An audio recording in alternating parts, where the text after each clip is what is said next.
इस news के प्रायोजक हैं Afjan juice and falooda, painter Chowk, Bijapur west, Solapur.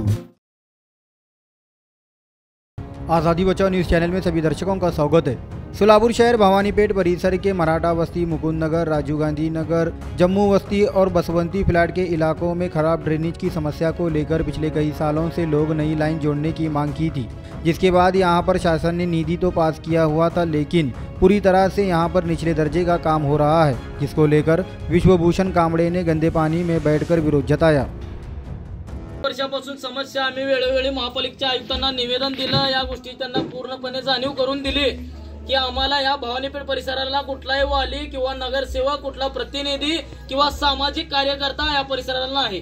त्याच पद्धतीने गेल्या 29 तारखेला आम्ही नाही का या परिसरामधले सर्व चेंबर लाईन बदलण्यात यावे, जे 8.5 लाख रुपये निधी सार्वजनिक शौचालयासाठी मंजूर झालेले ते काम करण्यात यावे। पैसे पूर्ण उचलले, ठेकेदारांनी कोणतेही काम केलं नाही, अधिकारी आणि ठेकेदार हे संगनमत करून हे सगळे पैसे उचललेले आहेत। या आयुक्तांना आम्ही माहिती करून दिलं आणि परवाच्या दिवशी नाही का आयुक्तांना 29 तारखेला निवेदन दिलं की तात्काळ ह्या परिसरामध्ये झालेल्या निधी मंजूरचं फक्त काम करण्यात यावं। तर निधी उचलले पण काम केलं नाही आणि आयुक्तांना आम्ही 10 दिवसाचा अल्टिमेट दिला होता। आज कमीत कमी 15 ते 20 दिवस होऊन गेले। आमच्या परिसर या ठिकाणी सर्व समाजाची लोक या ठिकाणी राहतात आणि आता रोजा चालू असल्यामुळे सर्व महिला या परिसरामधल्या रोजा पकडलेले आहेत। अशा परिस्थितीमध्ये यांना घाण पाण्यात बसून नमाज पडावं लागते, अशी एकदम दुर्दैवाची गोष्ट या भवानीपेठ परिसरामध्ये झालेली आहे।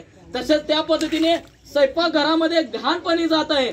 आम्ही या गोष्टीचा व्हिडिओ करून आयुक्तांना दाखवलं, सांगितलं, सगळ्या गोष्टी माहित करून दिल्या, तरी महापालिकेचे आयुक्त याकडे लक्ष द्यायला तयार नाहीत।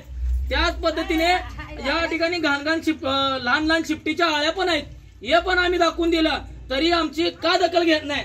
मग हे नगरसेवकांनी एवढ्या 10 वर्षाच्या कालावधीमध्ये केलं काय?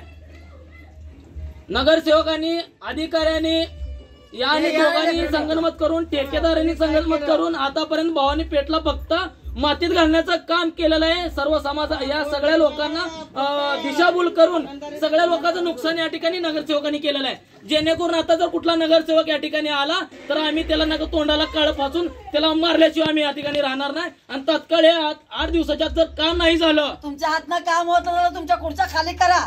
काम जरी नाही झालं तर इथलं हे घाण पाणी महापालिकेच्या आयुक्तांच्या केबिन मध्ये आणून आम्ही ओतल्याशिवाय आणि सर्व लोक घेऊन आल्याशिवाय राहणार नाही, असा मी इशारा या ठिकाणी महापालिकेच्या आयुक्तांना देतो।